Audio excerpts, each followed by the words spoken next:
Bom, pessoal, vamos para a nossa aula de hoje, tá certo? Hoje a gente vai falar um pouquinho sobre a história da manufatura, um pouquinho da primeira revolução industrial, né? Os termos que antecederam as outras revoluções industriais.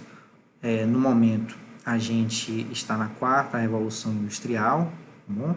Uma revolução que começou lá na Alemanha, mas para falar da atual revolução industrial é preciso que a gente contextualize, né, entenda um pouquinho das outras revoluções e o que promulgaram, né, essas revoluções, o que transformaram na indústria essas revoluções, até mesmo para que a gente tenha base para entender diversas ferramentas que são utilizadas hoje na indústria de maneira muito normal, muito corriqueira, mas que necessitaram de um pensar, de um implementar, tá certo?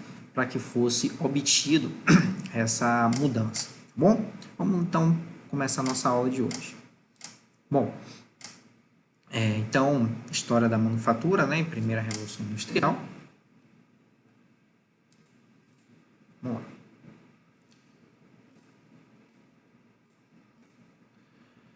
Bom, a história da manufatura, né, ela pode ser separada basicamente em duas partes.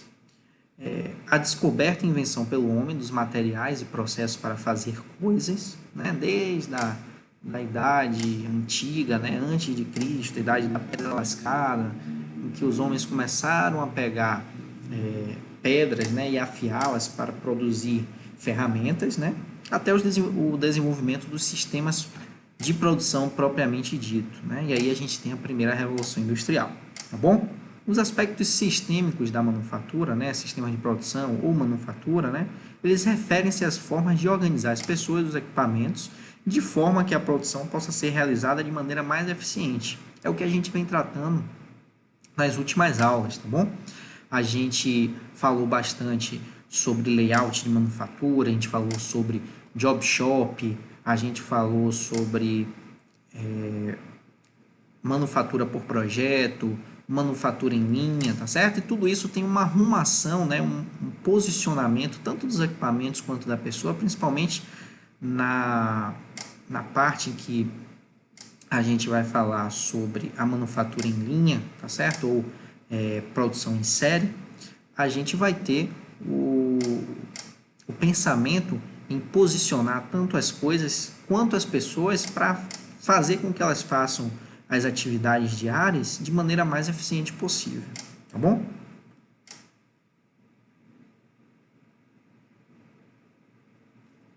Cadê aqui? Oxente. Vamos lá. Através da história, tá bom? As culturas que eram melhores em fazer coisas foram mais bem-sucedidas, tá bom? Então, fazer melhor ferramentas significava melhor utensílios e principalmente melhores armas, né? Em ser uma nação mais bem-sucedida. A gente vê isso tanto na era paleozoica, né? A era mais antiga, em que os Homo sapiens eles venceram outras tribos, né? Que se diz, né? Menos evoluídas, né, na cadeia evolutiva, né, não se sabe ao certo, mas se você pegar até depois, né, dessa era paleozoica, na era, por exemplo, egípcia, na era grega, né, porque eles tiveram sucesso no desenvolver das suas nações, porque eles eram melhores em fabricar as coisas, né? Os gregos eram muito bem dotados na arte de fazer armaduras, espadas, tá certo? Descobriram, né, com as tribos em que eles invadiram, formas de melhorar o aço, tá bom? Na verdade, melhorar o ferro e transformar o aço, né, colocar mais carvão, que era a parte do carbono, né, para fazer aços mais duros, tá bom? Então, isso dava uma tecnologia que dava vantagem, né, a essas nações e fazia com que elas se destacassem, tá bom? Vocês podem ver um pouquinho mais disso, né, quem quiser se aprofundar um pouco mais nessa história, em como isso ajudou as nações a se manterem em um patamar superior no livro Riqueza e Pobreza das Nações, certo? Nesse livro é tratado, né, toda essa sistemática, tanto de política, quanto armamentista, quanto de comércio, tá bom? Que faz com que as nações se destaquem, né? E realmente, né, existam nações mais ricas e mais pobres. Você vê algumas repúblicas lá na África, né? Elas até hoje sofrem, né? Em termos de serem subjugadas em pobreza mesmo, em alto nível de pobreza, porque foram dominadas até recentemente por outras nações que quando saíram, né, quando deixaram essas repúblicas, essas novas repúblicas, deixaram em situações muitas vezes calamitosas, né? Outro dia eu estava vendo um vídeo sobre uma dessas nações, eu não lembro agora o nome, mas fica próximo ali aquela região do Egito, né? Na ponta norte, leste da Ásia, né? Então, da Ásia, o que? Da África, né? Na ponta norte e leste da Ásia. E era uma nação muito pobre, que basicamente 2/3 da sua população trabalha para ganhar $30 por mês, né? 30, no máximo $40 por mês. E mostra, né, lá que eles foram dominados pela Suécia até pouco tempo atrás. Então, infelizmente, né, quando saíram, né, deixaram um rastro, né, não muito legal. Apesar de que eles copiaram muitas coisas, eles falam, inclusive, nesse documentário, que toda a parte educacional, né, eles importaram da Suécia, a própria cadeia política hierárquica também foi puxada, né, copiada de lá, mas, né, o que eles deram, né, para essa nação foi muito mais, né, acabaram bem empobrecidos. Melhores utensílios, eles permitem às pessoas viver melhor, tá bom? Não só melhores utensílios, né? Se você domina mesmo a manufatura, você tem casas melhores, né? Construções melhores. Aí você vai ter os próprios utensílios, né? Ferramentas de cozinha, ferramentas de fabricação, ferramentas de locomoção, carro, trem, enfim, várias coisas que vai permitir às pessoas viver melhor, tá bom? Enquanto aqui a nossa realidade, a gente vê muitas pessoas almejando carro, moto, né? Talvez um meio de locomoção para alguém que está economicamente estabilizado aqui no Brasil, seja esse. Nesse país que eu acabei de citar, as pessoas que são tidas, né, como pessoas que estão economicamente estabilizadas, que, entre aspas, né, tem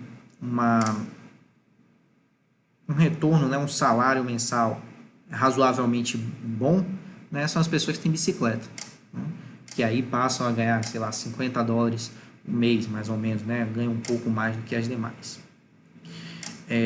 Melhores armas também permitem conquistar outras culturas em tempos de conflito.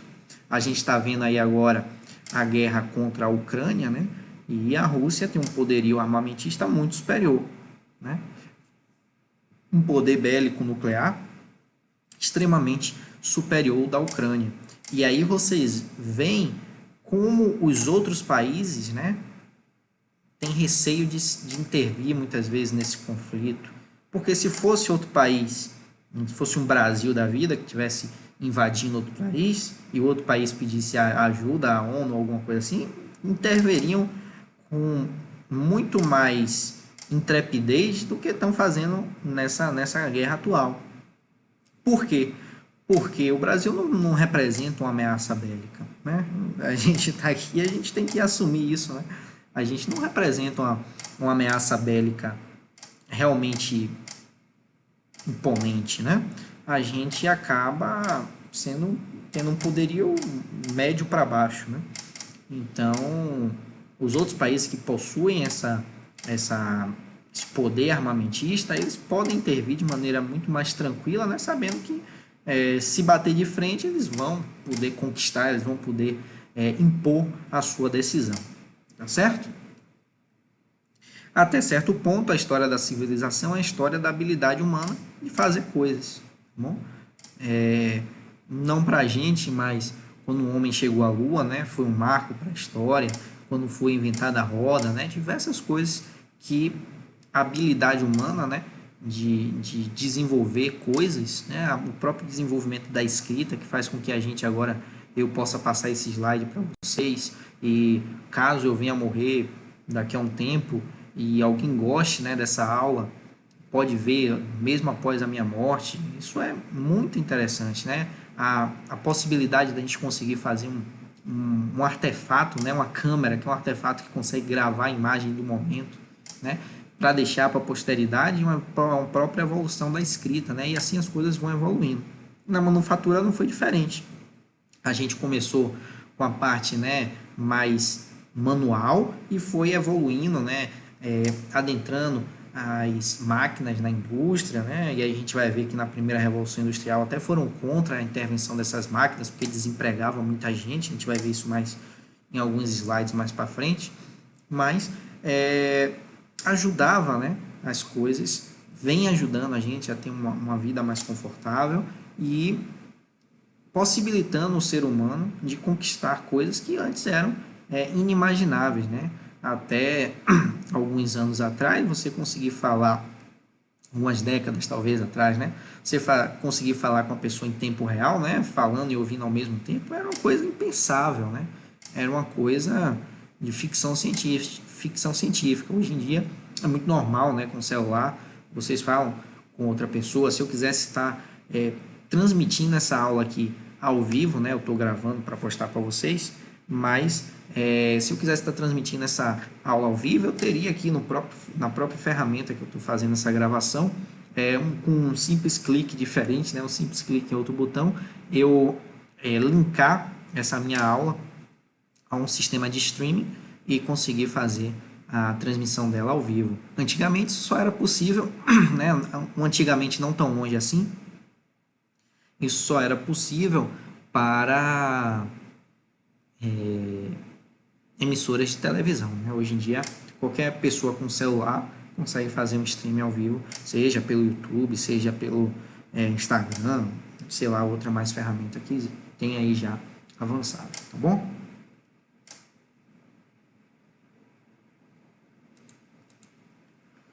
Bom, os processos de manufatura dos materiais, né, aí já saindo dessa imaginação fértil e gigante, né, que eu estava tratando, mas já focando mais agora nos materiais, desenvolveu-se desde o período neolítico, né, 8.000 anos antes de Cristo.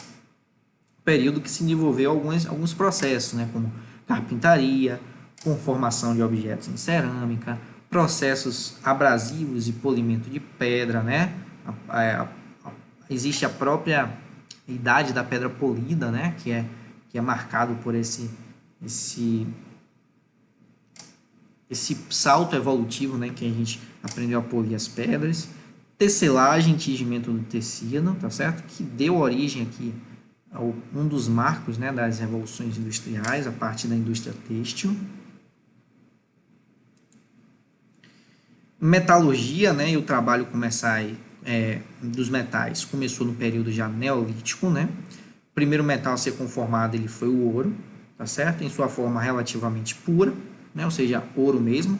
Hoje em dia a gente tem o ouro 24 quilates e 18 quilates, que são misturas, né, entre ouro, prata e mais alguns elementos químicos para formar um metal até mais duro. Por quê? Porque o ouro puro ele é muito dúctil, né? Ele é muito deformável. Inclusive, você ter uma peça, né, uma joia em ouro 18 quilates, você tem que ter muito cuidado com ela, porque ela deforma fácil, ela se plastifica, né, muito mais fácil do que um ouro 24 quilates. Apesar do que o ouro 24 quilates é mais barato, né, mas a minha opinião é que ele é muito mais funcional, porque ele é mais difícil de estragar, né, de amassar. Você coloca um anel na mão, o próprio anel de prata, né, ele já se deforma, né? O anel de ouro ele se deforma com muito mais facilidade. E se você tem um ouro mais puro, né, que é o ouro 18 quilates, você vai deformar isso muito mais fácil, né? Então, para anéis, talvez não seja interessante, para corrente ou alguma coisa, um brinco, né? Que você queira fazer em um material mais nobre, talvez seja interessante, mas mesmo assim, se preocupar em cuidar, né? Então, foi o primeiro metal a ser conformado, certo? O cobre veio depois, né? Que era o primeiro material a ser extraído por mineração. Mas essa mineração, né? Não pense em uma Vale do Rio Doce da vida, não. Era uma mineração bem superficial, uma mineração que o cobre, né? Ele ficava em forma de anéis quase que na superfície da terra, né? Então você precisava cavar muito pouco, né? E aí o forjamento do cobre, né? Era um limitante devido ao seu fácil encruamento, certo? Você não podia bater, né? Aquecer e bater nele para forjar, porque ele encruava muito fácil. Então ele era mais fundido, né? Ele era derretido e conformado em alguma peça. Tá bom? Quando se começou a misturar o cobre com o estanho, né? Aí a sua trabalhabilidade melhorou bastante, né? Aumentou e entrou-se na era do bronze, tá certo? Que vai mais ou menos de 3.500 a 1.500 a.C. Você vê que uma evolução ainda eram os trabalhos bem manuais, né? Bem daquele artesão que tem todo o conhecimento dele aplicado, né? E assim como eu estou usando óculos hoje, né? Diz que isso daqui foi uma das invenções que permitiu, né? Que os artesãos ganhassem aí, sei lá, 10, 20 anos a mais de tempo de vida útil, né? Porque com a miopia, né? Muitos artesãos, ou algum problema de visão, muitos artesãos findavam, né? A sua carreira como artesão muito cedo, sei lá, 25, 30 anos, eles já findavam. Por quê? Porque não conseguiam mais enxergar com clareza, né? As peças que eles estavam fabricando. E com o advento do óculos, né? Isso permitiu muito mais tempo, né? Que eles fossem, que estivessem empenhados em suas profissões e permitiu que eles, né? Que ficavam mais velhos, mais debilitados, tivessem mais aprendizes, né? Então eles começavam a passar mais a experiência, né? E treinar mais as novas gerações, tá bom? Tudo isso por causa do advento do óculos. E aí o ferro, né? Também depois dessa era do bronze, ele começou a ser trabalhado, tá bom? Sua origem deve ter sido de meteoritos recolhidos, né? Isso que se estima, né? Que se tem nos dados históricos, tá bom? E descobriu-se que o ferro precisava de mais temperatura para ser transformado de minério em metal. Eu não sei se vocês sabem, né? Mas a gente não encontra ferro na natureza, tá certo? Inclusive, para quem não sabe aí, né? Esse é o motivo por que as coisas enferrujam. Não sei se vocês já se perguntaram por que as coisas enferrujam. Porque se eu tiver uma peça de ferro, né, uma peça de aço, ela enferruja. E se eu tiver uma peça de ouro, não enferruja, não oxida assim fácil, né? Porque o ouro, ele existe na natureza. Você consegue encontrar ouro puro na natureza. Por isso que ele é mais estável. Já o ferro, você não acha ferro na natureza. Quando você tem algo semelhante, né, quando você vai minerar, né, o ferro, na verdade você encontra o óxido de ferro. Certo? E aí, como você acha o óxido de ferro e não o ferro, né, você transforma ele em ferro, né, então você transforma esse óxido de ferro em ferro, até aí tudo bem, tá bom? Fabrica a coisa que você quer fabricar, fabrica o material que você quer fabricar, a peça que você quer fabricar.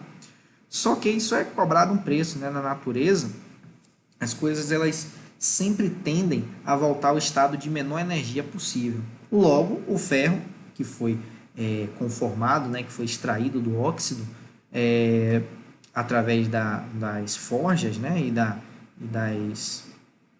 E das usinas siderúrgicas, ele quer voltar a ser óxido de ferro. Por quê? Porque no óxido de ferro ele tem um estado mais estável, com menos gasto de energia. E é por isso que ele quer se oxidar novamente, ele quer enferrujar para voltar ao seu estado natural. Tá bom? Bom, mas continuando, né? Os primeiros ferreiros eles descobriram que quando o metal era aquecido e resfriado rapidamente, ele se tornava mais duro, né? Permitindo sua melhor afiação. Na verdade, não permitindo sua melhor afiação. Talvez eu tenha escrito aqui errado. Tá certo? Permitindo que ele ficasse afiado por mais tempo. Porque quanto mais duro, né? É mais difícil de afiar você fica, né? Quanto mais duro o material, mais difícil de afiar. Mas uma vez que é afiado, mais tempo ele fica afiado. Por isso que normalmente quando vai se fabricar faca, né? Você faz um pré-amolamento, daí você faz a têmpera e depois você dá aquela afiação mais fina, né? Aquele fio mais fino à faca.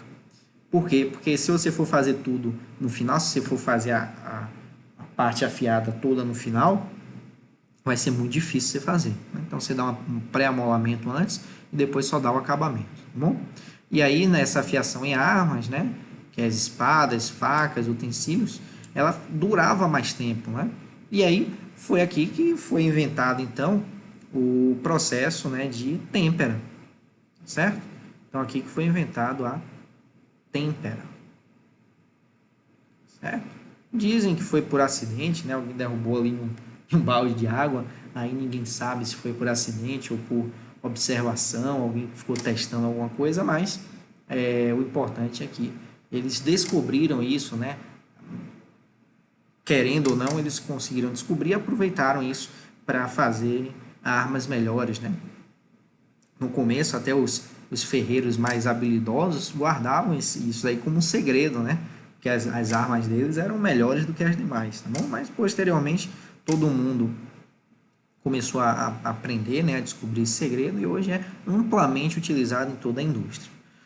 Posteriormente observou-se que sua tenacidade também melhorava quando a gente aquecia, né, a uma temperatura menor, né, conhecido como o processo de têmpera, tá bom? O que aqui está se falando, né? Que também você pode reaquecer, né? Na verdade, aqui não é um processo de têmpera, não.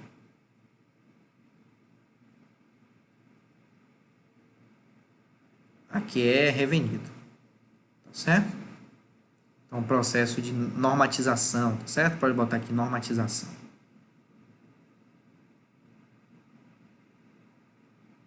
Tá bom? Por quê? Porque depois que você faz a têmpera, né? Você resfria e se aquece e resfria rapidamente, você dá a têmpera, às vezes ele fica muito duro, né? E aí às vezes você quer uma tenacidade melhor, você faz um processo de normatização ou revenido para que essa têmpera, né, ela fique mais suavizada, tá bom? Isso foi descoberto posteriormente. Bom, o que foi descrito então até aqui, né, é o processo de tratamento térmico dos aços. Claro que eu não falei todos, né? Tem diversos outros, cementação, nitratação, austêmpera, diversos outros tratamentos que vocês devem ver em outras disciplinas, né? Mas a base aí foi essa descoberta da têmpera e da normatização, né? Ou de um processo de aumento de tenacidade, tá bom? Os utensílios, né, de ferro, eles substituíram então os de bronze na agricultura, porque eram mais duros, né, eram mais resistentes. E domesticamente também alguns pratos, algumas coisas passaram a ser feitos de ferro e também para armas, principalmente, tá bom? Espadas, na sua maioria, nessa época aí da invenção. Estava iniciada então a Era do Ferro, que data mais ou menos de 100 anos antes de Cristo, um século antes de Cristo. O início do uso de máquinas ferramenta, né, ocorrido durante a Revolução Industrial, 1770 a 1850, que a gente vai falar mais à frente, permitiu o desenvolvimento de outros processos também de remoção de material. Aí a gente vai deixar talvez para aprofundar isso aqui um pouquinho em outra disciplina, tá certo? Mas só para vocês saberem, alguns processos de máquina-ferramenta, né, seria o torneamento, o mandrilhamento, a furação, o aplanamento e o fresamento, certo? Cada um tem uma função específica na indústria. Bom, continuando, da mesma forma, né, os processos de montagem eles são usados desde o primórdio. Entre os processos a gente pode citar colagem, rebitagem, união com pregos, certo? Soldagem aí por volta dos tempos de Cristo, né? Começaram os processos de soldagem, talvez um pouquinho depois. Inicialmente a soldagem era por forjamento, tá certo? E depois vieram alguns processos de adesão. E aí a gente entra um pouquinho no contexto, né, da Revolução Industrial. Até aqui a gente viu passo a passo, né, até a época aí da primeira década, né, depois de Cristo. E aí agora a gente passa um pouquinho do contexto histórico, a gente já avança aí, né, basicamente 1800 anos, e já começa a falar do contexto da primeira Revolução Industrial, tá bom? Então, a Revolução Industrial, né, já depois da gente entender um pouquinho nessa parte de manufatura, né, ela foi a passagem dessa manufatura, né, que era feita principalmente aí por artesãos, né,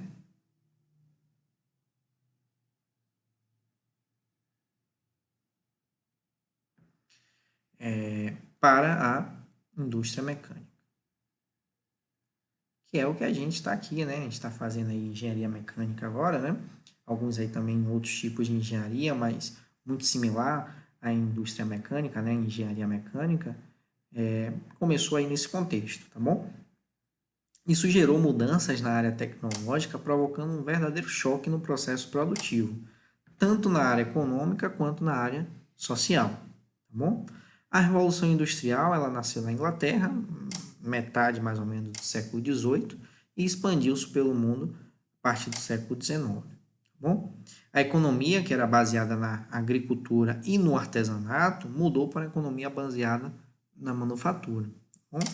Quem falou isso foi o Adam Smith. Não está dando para ver porque eu estou aqui na frente. Mas agora vocês conseguem ver, certo? Ela começou aqui, né, na Inglaterra, como eu acabei de falar, e vamos falar um pouquinho mais dela agora.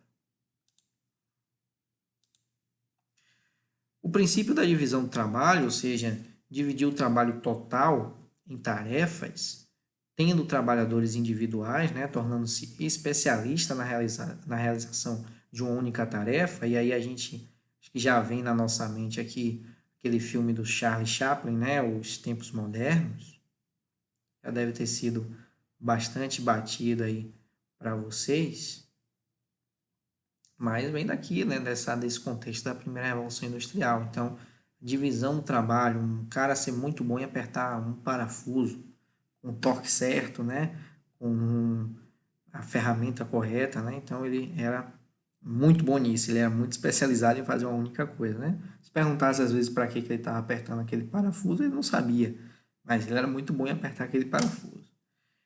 Hoje em dia, né, ainda existe essa divisão do trabalho, obviamente, mas o profissional, né, ele já tem uma visão mais ampliada, né, uma visão ampla. Aí só dando um spoiler, né, isso aí já foi aplicado, né, pós Segunda Revolução Industrial, já depois da Segunda Guerra Mundial, já no modelo, né, toyotista. Bom, já quase na terceira revolução industrial. Falta um aqui. Tá bom? Então, o princípio praticado por séculos, né? Esse princípio aqui, porém, Adam Smith, né? Foi o primeiro a explicar o seu significado econômico. E aí, quem quiser ver esse significado econômico, né? Não vou dar spoiler do livro não, mas dê uma lidazinha, né? Novamente, esse livro aqui, A Riqueza das Nações, né? De Adam Smith. Dei uma lidazinha bem interessante, né, a leitura desse livro. Eu não vou dar spoiler aqui não, mas é um princípio que já vem sendo aplicado aí por muitas nações com o passar do tempo. Bom, características da Revolução Industrial, né, dessa primeira Revolução Industrial. Surgimento das fábricas, Podemos citar também o advento, né, da produção em série, tá bom? E o trabalho assalariado, tá certo? Vamos ver um pouquinho mais de cada uma dessas coisas aí. O novo sistema industrial, né, transformou as relações sociais e criou duas classes. Os empresários, que existem até hoje, né, na verdade, que são conhecidos como os capitalistas, né? São os proprietários dos capitais, obviamente, dos prédios, máquinas, matéria-prima, né, e dos bens produzidos pelo trabalho. E os operários, né, ou proletariados, né, ou proletários, que são os trabalhadores assalariados. Eles possuem apenas a sua força de trabalho e a vendem aos empresários para produzir mercadorias em troca de um salário. Então, hoje em dia, né, a gente ainda vê, né, esses contextos. Tem hoje em dia um empreendedor aí, né, que meio que é a soma das duas coisas. É um empresário que não tem mão de obra de operário, e aí ele mesmo toca quase tudo, né? E aí é um empreendedor do século XXI, né? Mas, nessa época aí, a gente tinha basicamente essas duas partes. A Inglaterra, mais uma vez, né, ela sai na frente. Mais uma vez não, né? Como já dito, ela saiu na frente, né? Ela possuía grandes reservas de carvão mineral, principal fonte de energia, para movimentar, né? O grande motivo, a grande máquina, né? A grande inovação da primeira revolução industrial, que eram as máquinas e locomotivas a vapor. Então, quando falarem de primeira revolução industrial, a gente tem que lembrar, né? Absolutamente aí da máquina a vapor. Os ingleses possuíam grandes reservas de minério de ferro também, que era uma das principais matérias-primas utilizadas. A mão de obra disponível em abundância, né? Desde a lei do cercamento de terra, que favoreceu a Inglaterra, a gente não vai se aprofundar isso, né? Mas havia uma massa de trabalhadores procurando emprego nas cidades, tá bom? A burguesia tinha capital suficiente para financiar as fábricas, né? Comprar matéria-prima e máquinas. E aí o mercado consumidor inglês favoreceu esse pioneirismo, né, que contribuiu fielmente, né, com essa primeira revolução industrial. O primeiro ramo a se industrializar foi as máquinas da área de fiação, né, as fiadeiras, entre aspas, né, automáticas, né, as fiadeiras a vapor, que faziam a tecelagem de algodão. Né? O algodão era relativamente barato, ele vinha dos Estados Unidos e do Oriente, e a máquina forneceu grande atração aos empresários ingleses, né, para aumentar o capital, né, transformar uma matéria, né, enriquecer uma matéria, agregar valor a uma matéria que era o algodão, fazer os fios e os panos, né, e os tecidos. Transportes e máquinas também sofreram desenvolvimentos tecnológicos, né?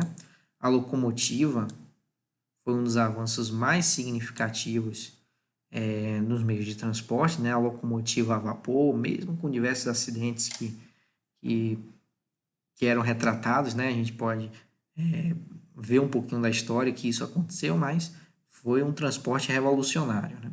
Substituição do homem, né, pela máquina, gerando milhares de desempregados. A gente vai falar um pouquinho sobre isso mais à frente. E queda nos preços das mercadorias, né? Porque você produzia em massa, né? E aí você ganhava como eu falei para vocês, né? Na parte da produção em linha, você ganha na escala, tá bom? Os tecidos de algodão, eles vinham sendo cada vez mais procurados, né? Pela própria realeza. Então, isso aqui só tem uma palavra, né? Demanda. Tá certo? Havia também uma grande aceitação desses produtos nas colônias, né? Então, além dessa demanda, essa demanda não só nas capitais, não, nas capitais, né? Nos grandes centros lá em Portugal, nas capitais, mas também nas colônias, tá certo? Não havia leis que impedissem o progresso dessa área industrial, ou seja, não existia uma lei trabalhista. A gente vai falar um pouquinho disso mais na frente.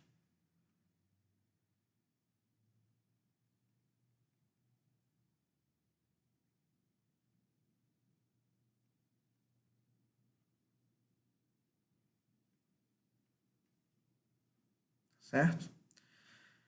Então, isso foi os ingredientes, né, que levaram a essa revolução, certo? Os capitalistas desse período estimulavam financeiramente os inventores, né, para que superassem a forma antiga de tecer e fiar. Aqui a gente pode falar, inclusive, entre várias aspas, né, do primeiro computador.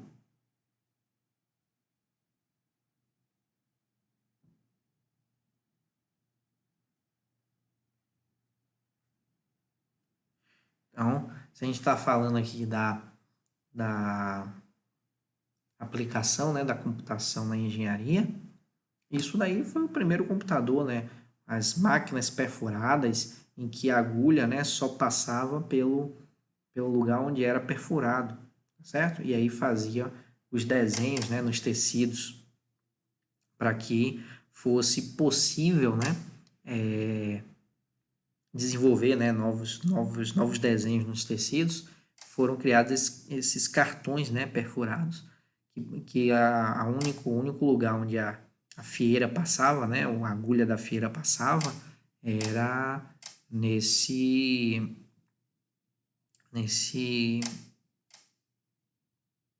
agoniante, era nesse furo, né? Só um segundo.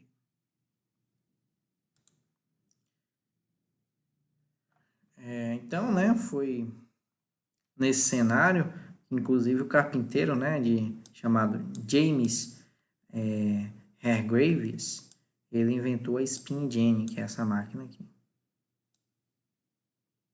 certo? Uma máquina de tear, certo? Automatizada. Automatizada entre aspas, certo?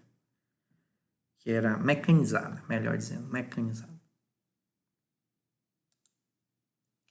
Bom, em seguida, né, Richard Arkwright, ele inventou a Waterframe, né, uma máquina hidráulica de fiar mais rápida, né, que a de Jenny.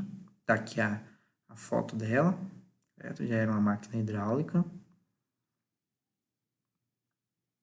Depois a gente vai ter também, em 1779, por Samuel Crompton, a máquina que fabricava fios resistentes e finos para fazer tecidos mais leves. Certo? Não achei alguma imagem boa nessa máquina, né? Mas tá aí a foto do cara.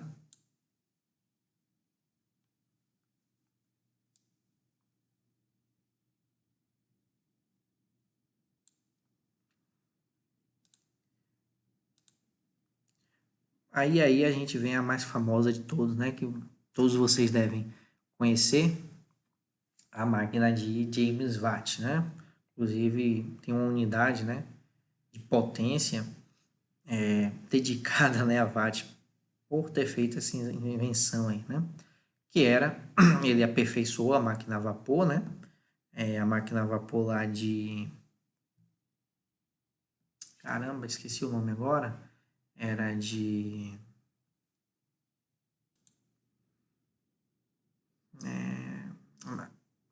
Lembrei, a máquina de Newcomen, né? Foi basicamente o pioneiro, né, da máquina a vapor, a primeira máquina a vapor construída, né, foi essa de Newcomen, mas ela tinha alguns probleminhas, principalmente da parte de ter dois tanques diferentes, né, um para resfriar, outro para esquentar o vapor, isso dava muito trabalho, e aí o James Watt, né, ele aperfeiçoou isso, criou uma máquina muito mais eficiente, né, e que aí sim era escalável, tá bom? Com isso, né, a gente teve importantes mudanças, né? Em 1807 foi inventado o barco a vapor, né? Então, parou-se de depender das velas, né? Parou-se de depender da natureza e passou-se a fazer tranquilamente. Logo depois do barco a vapor, né? A gente tem em 1814 a locomotiva, né? 7 anos depois, o advento da locomotiva, e isso impulsionou, né, profundamente a industrialização, tanto na parte de transporte, né, de matéria-prima, de materiais, se tornar muito mais eficiente, né, quanto a própria distribuição dos produtos acabados, certo? Hoje em dia a gente tem uma logística imensa, né, seja por terra, por água, e aí depois a gente vai ver, né, também pelo ar, com o advento dos aviões, mas foi daí que partiu, né, foi do vapor, o primeiro piteleco, né, para você conseguir tornar, né, o ser humano mais independente da natureza. A gente dependia demais, né, ou da força humana ou da natureza. Com a máquina a vapor, né, isso se tornou menos necessário. Só uma coisinha antes, né, de continuar. Isso daqui ajudou a gente também, né, a as próximas revoluções, tá certo? Por quê? Porque conseguiu, né, gerar mais alimento e mais distribuição dos alimentos a outras populações. Então você não precisava mais produzir determinado alimento próximo, né, para conseguir transportá-lo de maneira viável, né, de maneira a não estragá-lo, tá bom? E aí a gente vai ver depois que isso daqui ajudou também, né, a compressão do vapor ajudou toda a parte da refrigeração, né, da refrigeração de alimentos. Então, começou aqui, né, o vapor começou fazendo isso daqui, né, mas os estudos de compressão de vapor, né, que começaram daí, deram origem, né, a toda a indústria da refrigeração, bem posteriormente, né? Mas só para vocês entenderem quão importante é isso na indústria moderna, né? na nossa manufatura moderna, tá bom? Bom, nos dias de hoje as máquinas são controladas por computadores, né? Grande maioria. Lembrem-se quando a gente pensar muito, né, nessa parte de tecnologia aplicada à indústria, que ainda existem muitas indústrias menores, indústrias familiares, pequenas indústrias, né? Nem tudo é o mar, né? A ponta da lança, né? Nem tudo é o estado da arte, tá bom? Existem muitas que ainda, né, são pequenas e ainda não tem toda essa aplicação aqui, né, de controle computacional, tá bom? Mas no período da Revolução Industrial, né, voltando aí para a Revolução Industrial, as máquinas eram bem mais simples. Normalmente eram compostas por motor, né, transmissão, para transmitir energia no motor, esse motor a vapor, tá certo? É motor elétrico a gente já vai estar aí na segunda Revolução Industrial, tá bom? Então aqui motor a vapor, certo? E as ferramentas de trabalho, tá bom? Era basicamente isso. Durante a Revolução Industrial, ocorreu, como já dito, a divisão do trabalho, né? Cada operário executando uma tarefa. E aí, em Londres, né, houve um aumento da população que chegou a triplicar, tá bom? Basicamente, né, 130 mil pessoas, hoje parece pouco, né, mas naquela época, né, 130 mil pessoas em uma cidade, ainda hoje é muita coisa, né? Você vê pequenas cidades, por exemplo, eu morei muito tempo, né, em Cruz das Almas, é próximo a Salvador, né? Você tem uma população aí mais ou menos de uns 90 mil habitantes. Então você vê que é uma cidade moderna, né, uma cidade atual, tem menos pessoas do que a Londres dessa época. Então, para uma cidade, é uma cidade grande, né? Apesar de que Salvador, capital, tem mais de milhões de habitantes, né? Mas, a depender da cidade, né? Pequena cidade hoje, tida como pequena cidade, né? Ainda tem menos pessoas do que Londres, né? Só para vocês terem uma noção aí. Bom, enquanto a Inglaterra liderava essa revolução, tá bom? Uma importante coisa acontecia nos Estados Unidos, tá bom? Que era a manufatura de peças intercambiáveis, tá bom? Isso vai dar, inclusive, base, né, para a Segunda Revolução. É uma das bases, né, da Segunda Revolução. Que a gente não vai falar hoje, né, mas só para vocês lembrarem aí. Bom, o contexto foi proposto por L. Whitney, né? Tá aqui a fotinha dele, né? Que ele negociou um contrato, né, para produzir 10 mil mosquetes. Bom, tá aqui a empresa dele, né, a fotinha dos mosquetes aqui embaixo.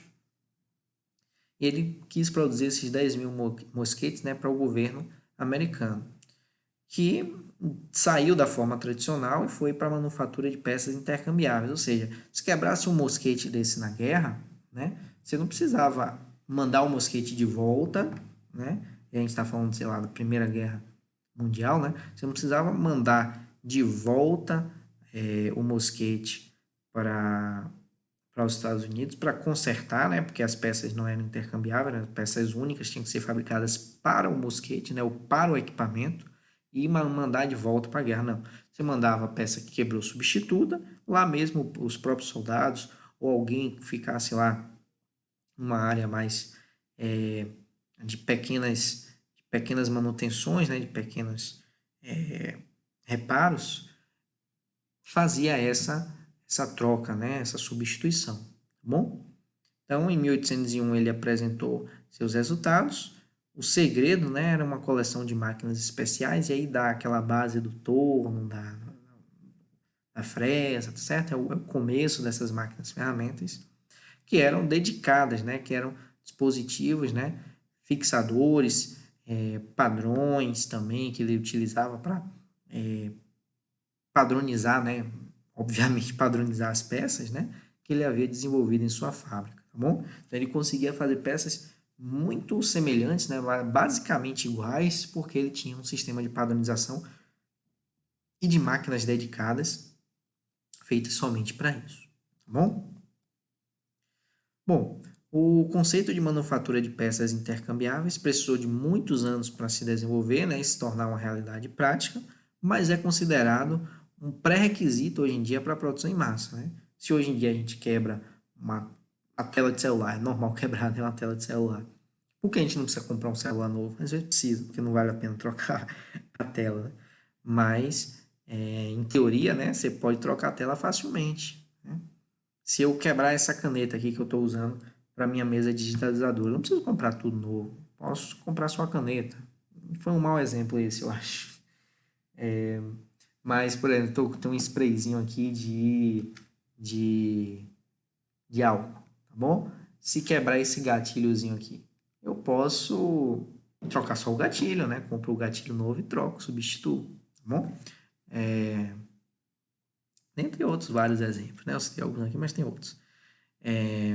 Então, como foi desenvolvido nos Estados Unidos, é conhecido, né, como Sistema Americano de Manufatura. Depois uma pessoa, né, muito conhecida de vocês aí, se apropriou disso, né, e melhorou isso, né, que foi o Henry Ford.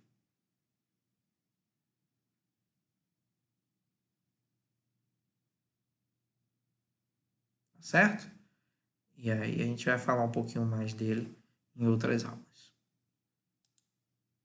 Bom, o cotidiano dos operários, né? Falando um pouquinho dos operários que entraram, né, nessa primeira revolução industrial.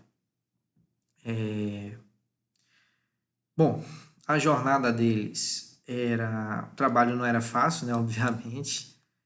Se a gente reclama do trabalho hoje, Antes disso aí era muito pior, né? Mas não é desculpa para a gente aceitar situações, né, deploráveis, obviamente não, situações, entre aspas, né, quase que escravistas, isso não é desculpa, que hoje está melhor, tá, mas busquemos, né, sempre uma qualidade de vida, porque nem tudo é só trabalhar, né? Então, busquemos uma qualidade de vida aceitável, tá bom?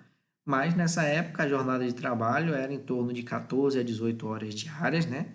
Com 2 pausas controladas rigorosamente, tá bom? Os horários eram impostos por meio de multas e ameaças, tá bom? Inclusive, já próximo, né, a segunda revolução industrial, o período da segunda revolução industrial, ainda existia, né, essas jornadas de trabalho exaustivas. A própria Ford, né, fazia essas jornadas, tá bom? Isso aí foi conquistado em alguns países, como na Inglaterra, mas demorou a ser implementado de maneira rígida, né, as melhorias que eu vou estar falando aqui agora, tá bom? Crianças a partir de 6 anos já eram surradas por qualquer brincadeira, atraso ou caso errassem a forma de executar uma tarefa. As mulheres e crianças recebiam menos da metade do salário de um homem, por isso eram a mão de obra perfeita dos patrões, né? Porque recebia menos, mão de obra barata, né? Até hoje as grandes empresas buscam mão de obra barata, né? Então,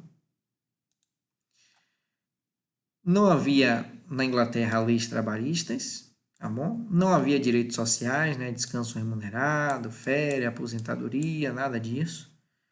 Se bem que hoje no Brasil a gente está quase sem aposentadoria de novo, temos que pensar, né, em como isso pode evoluir para dar um final de vida, né? Porque a aposentadoria é isso, né? Basicamente final de vida para a gente, né? De maneira justa, que a gente não pode, né, querer ganhar mais do que está investindo, mas que não seja, né, injusta como está hoje em dia, né? Pode ter sido injusta, ao contrário, né? Em um passado não tão distante, eu não acho que foi, né? Mas hoje está injusta para nós, né, trabalhadores, né?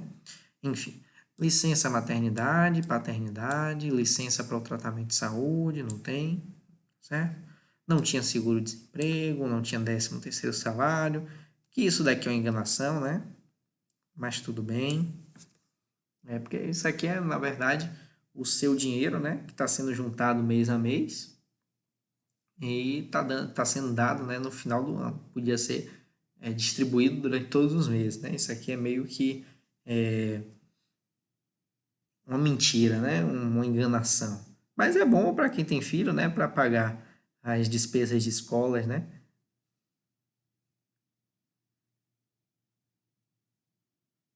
Em janeiro. Né? Então, quem sabe se programar um pouquinho, pega esse 13º salário e ajuda na matrícula, na recompra de coisa, ou quem quer fazer uma viagem, né? Também ajuda, né?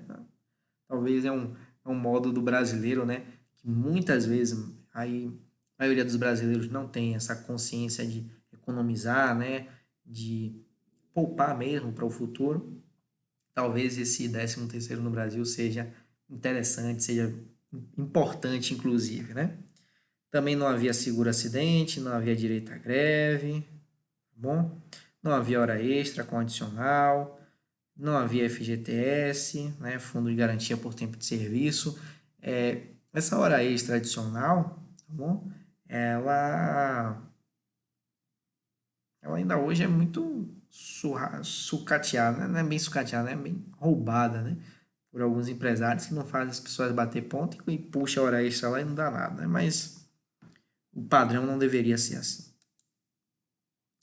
O ludismo, né, foi um movimento, só ilustrando aqui alguns movimentos, né, que foram importantes para garantir essas leis trabalhistas que eu disse que não existiam até agora, que começou em 1811, né, o período da Primeira Revolução, e que protestava contra as máquinas, né, trazidas pela Revolução Industrial. As reclamações se concentravam na substituição da mão de obra, né, pelas máquinas, que eram mais eficazes e acabavam com o emprego de milhares de trabalhadores. Ainda hoje a gente sofre com isso, né? A gente viu que na verdade não adianta você querer quebrar as máquinas, que a tecnologia ela vem e ela vai substituir muita gente, mas hoje em dia, a gente procura se especializar em outras áreas que começam a ser necessárias, tá certo? Então, hoje a gente, infelizmente, não tem aquele emprego para o resto da vida, fazendo a mesma coisa, né? A gente tem que estar sempre se atualizando, né? E se informando para conseguir estar disposto aí a mudanças impostas, né? Pelas revoluções tecnológicas, tá bom?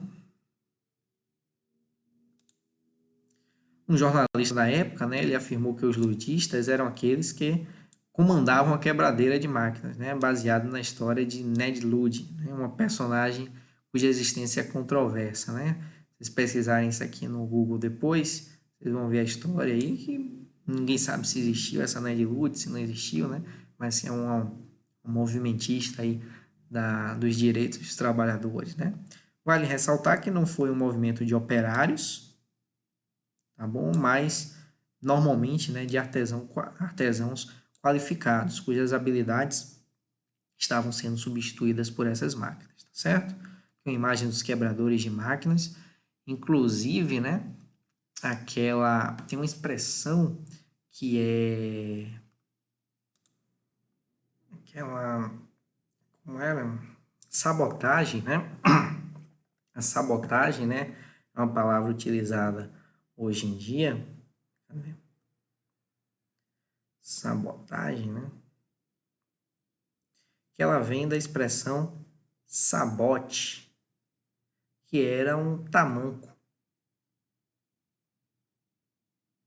utilizado pelos trabalhadores, né, das fábricas. Então, eles pegavam esse tamanco, né, e colocavam nas máquinas, né, para quebrar as máquinas, para dar defeito nas máquinas.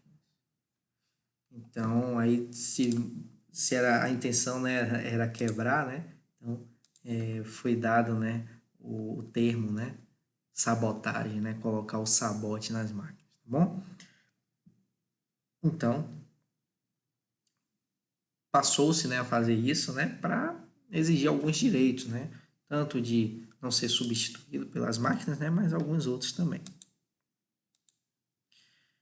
Outro movimento, né, tem o cartismo, organizado pela Associação dos Operários, o início dos sindicatos aqui, né, que exigia melhores condições de trabalho e o fim do voto censitário, né. Destaca-se ainda a formação de associações, né, denominadas trade unions, né, que evoluíram lentamente, né, em suas reivindicações, originando aí os sindicatos modernos, né. Então, gerou-se, então, no final do século XIX, né, os países industrializados foram obrigados, né, a atender às necessidades do trabalhador. Então, não pense que foi de graça e nem foi bondade de ninguém, não. Foi conseguida a duras causas, né?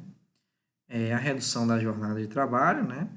10, 9, 8 horas, regulamentação do trabalho da mulher e do menor, proibição do trabalho de menores de 14 anos, instituição do salário mínimo, instituição do descanso semanal, né, direito a férias, direito à aposentadoria, tá bom?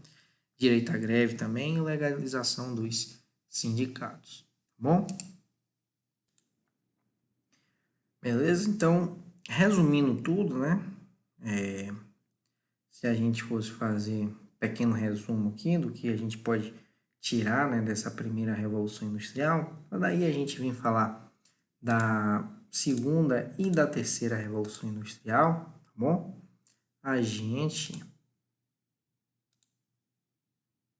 pode falar de algumas coisas, tá bom? Quais são elas? Então, quando a gente estiver falando, deixa eu trocar aqui para o lápis. Quando a gente estiver falando da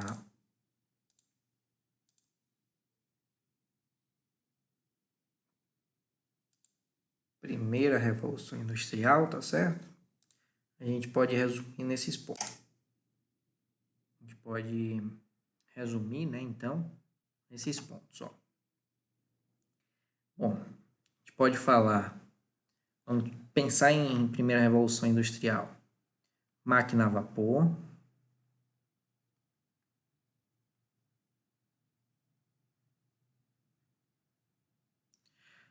organização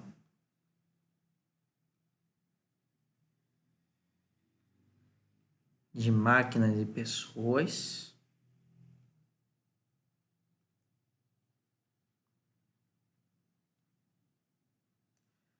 Isso aqui é muito importante para a gente, porque é daqui que vai sair o nosso estudo de layout. Tá bom? É tudo baseado nessa organização de máquinas e de pessoas, certo? E também é importante saber que isso daí, né, originou a fábrica moderna, essa organização, né, originou a fábrica moderna. Então é muito importante essa parte da organização, tá bom? Pensar também em leis trabalhistas.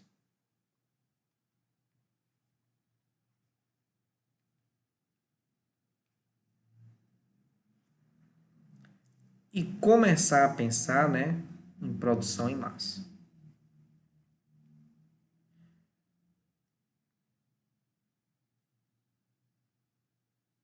Então, a principal mudança, né, que traz a primeira revolução industrial é a saída, né, da produção por artesão, né, do artesanato. E aqui pense no artesanato não como o artesanato de hoje em dia, né, também um pouco como o artesanato de hoje em dia, mas muito mais aquela fabricação de equipamentos, né, e de outras coisas de maneira artesanal mesmo, né, pense mais nisso, para a produção, né, em massa, né, produção por máquinas, né, em quantidade.